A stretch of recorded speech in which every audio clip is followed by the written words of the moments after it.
How can power not corrupt people? How can power not corrupt you?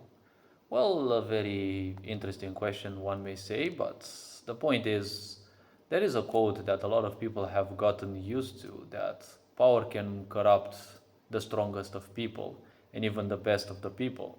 See, if power corrupts you, you are never the best in the first place.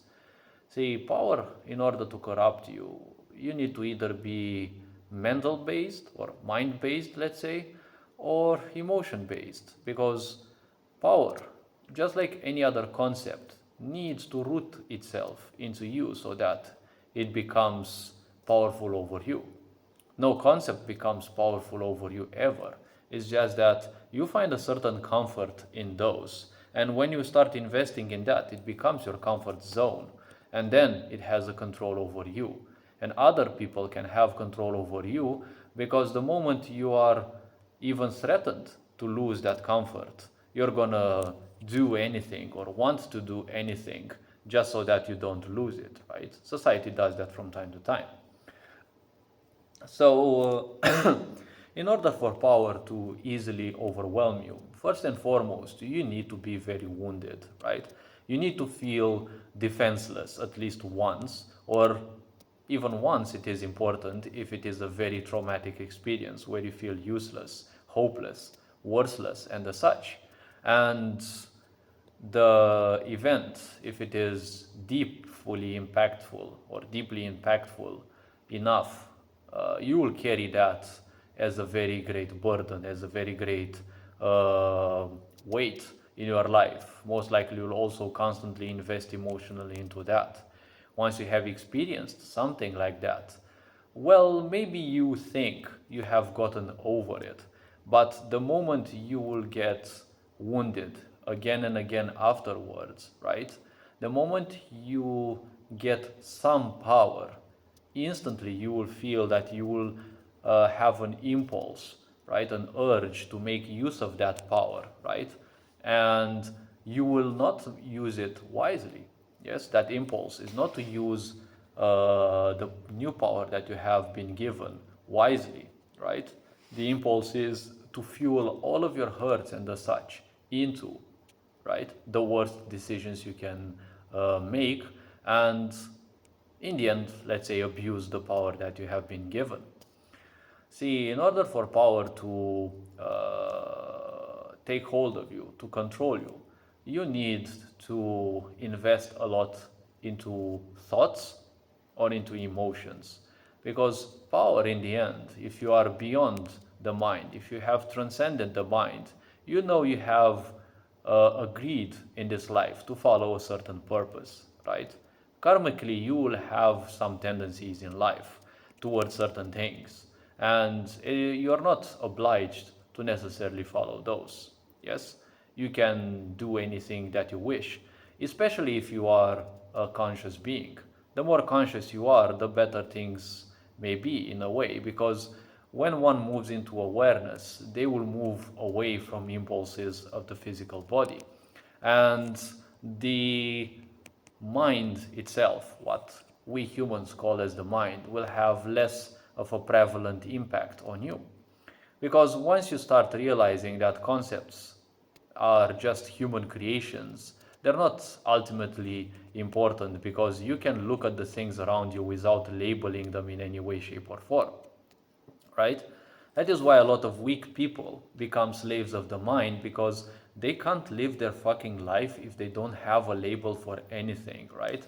It is something that can poison the mind, the brain, so easily, because it simply entrenches you in the idea that if you cannot comprehend something, you can simply, invent it, right? That's the mind of the stupid people. If they cannot comprehend something, they will invent something. That's why all our sciences throughout time were more or less wrong until proven otherwise. Because when the minds of those people who didn't know better couldn't comprehend certain things, that mind would invent certain things. That's why at times the science of our ancestors was intertwined with superstition and the such, right? With mysticism and the such, because they didn't know any way better or not, something like that. So when we think about power, power can easily corrupt, obviously, but it can easily corrupt because most people are not mature. When you look around you, most people are not mature emotionally, first and foremost. That is why they will always be slaves of their own emotions. Something happened in their life, they attributed it with something as bad as being bad. They will keep investing, and the more they invest into that, the more they are prone to use any power they will gain in the worst ways possible to exact what they think it should be vengeance. Because this is how misery functions. People who are not mature, who don't allow themselves to mature mentally and or emotionally, they will obviously remain just like broken children, right? Anything that angers them, they must make everyone else, the whole universe, if possible, suffer 10 times more, right? That's the same way that misery functions by. If you are miserable, you must also make other people miserable as well. You can see that in your real life. You can see that even in video games, right? A lot of people seem to just play the game only to make anyone else's life miserable, right? This seems to be a tendency in a lot of co-op related or multiplayer related games, because in 1v1, for example, that's not much. Like, you play against someone, obviously they will try to, in many cases, exploit the most annoying shit ever, right? So power can easily corrupt if people are not mature. If someone is mature, it will take a long time. It will take a long set of emotional damage, right, to corrupt. The problem is, the more people are entrenched in the mind and or emotions, the more people are obsessed with those, the more people attach emotions on anything that happens, the less capable they are to bend. If you are not capable to bend around, just like some trees can bend when hard wind blows, well, the point is, you'll easily break sooner or later. Because power, in most situations, people can be resilient to it, but it chips slowly and surely, and it will find some trauma or something that it can exploit. If people have transcended this idea of mind and emotion, when they are nothing else but a set of concepts for the mind, because the mind needs those concepts to exist and to try to comprehend the world, and nothing else that pure energy, because in the end your emotions are nothing else but energy in motion, power simply cannot corrupt you anymore. Because power corrupts you easily when you have objectives, right? And how do you do objectives? You focus your mind on those and you invest emotionally into those, right? You can simply pursue something in life without it being necessarily an objective, like I have been doing, for example, with my projects. They were slightly obsessive because they were an escape out of the mundane, but they were never a necessity to finish. They were just learning steps for me in order to get better at something. I never had the objective that I want to finish specifically a video game. That's why I spent 6 years doing something and still am. And I'm not finished any of the projects because I've been moving in circles, constantly changing, adapting, adding new, more intricate, complex mechanics, right? I'm not interested in creating the most complex game in the world. Actually, regarding my projects, I don't even have any priority. Most of those, they've just been intuition and that's it. That's why at times they don't make any sense much to me as well, but I just keep doing those. I'm not having any obsession of creating the most complex game or anything whatsoever. That is why that project, for example, cannot corrupt me, because I don't have attachments specifically to it. Yes, to doing something specific out of it and feeling something in return, right? Like feeling some appreciation from the whole world. Given how complex, for example, in my case, it has become, I know that it's either going to be the biggest bust or probably something very great. I don't think it can be anywhere in between.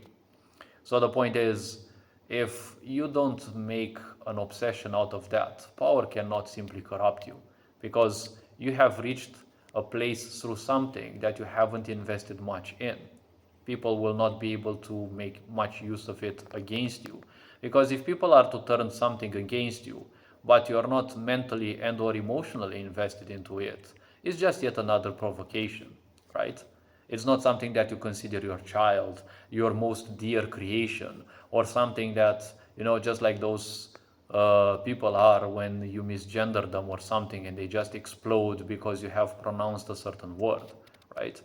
In such situations, you can let people bark all much they want or try to bite as much as they want, right?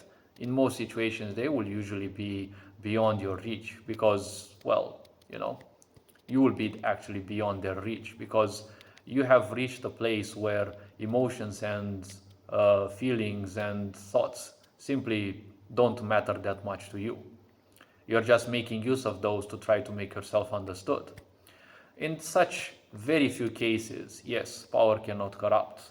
But in the case of most people, power also cannot corrupt them, right? They crumble before power because they are putrid already, right? There is nothing that power can corrupt within them. Their whole essence is corrupt by design. They are flawed in a way by design because they are all slaves of their impulses. That's how miserable people are. So the correct answer is power cannot corrupt anything. Yes, it can corrupt the best. Well, if power corrupts you, you are never the best, right? The best are those that are not corruptible because they have transcended the mind, they have transcended emotions. They are just tools that they make use of. And they know they are inseparable from those, but they do not accept the mind and or their emotions to be the ruthless masters that they can become, right? If you don't know how to make use of your brain, it will most likely end up making use of you. Because you put all the shit into your brain, it will keep creating based on what you put into your brain. So the point is, a lot of people get fucked up by that because they create something that they obsess about, and then they end up creating another obsession, that of no longer thinking of their initial obsession, right? So now they have two obsessions, and usually the second one they miss. So they think that if they create another obsession, aka the third one, well, they will try to combat and replace the first one. But once you have created a cycle in your brain, it's never going to go away. A cycle you can make longer or shorter. The shorter it becomes, the more compulsive it is, the more powerful it will be. The longer the cycle will be, it will repeat sooner or later, maybe in 10 years, but it will come back.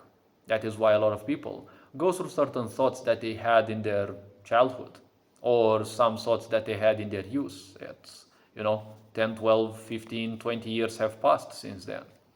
So hopefully this video raised a bit of awareness. You're appreciated, take care, enjoy life, and this being said, Ferenc Jan Bohr signing out.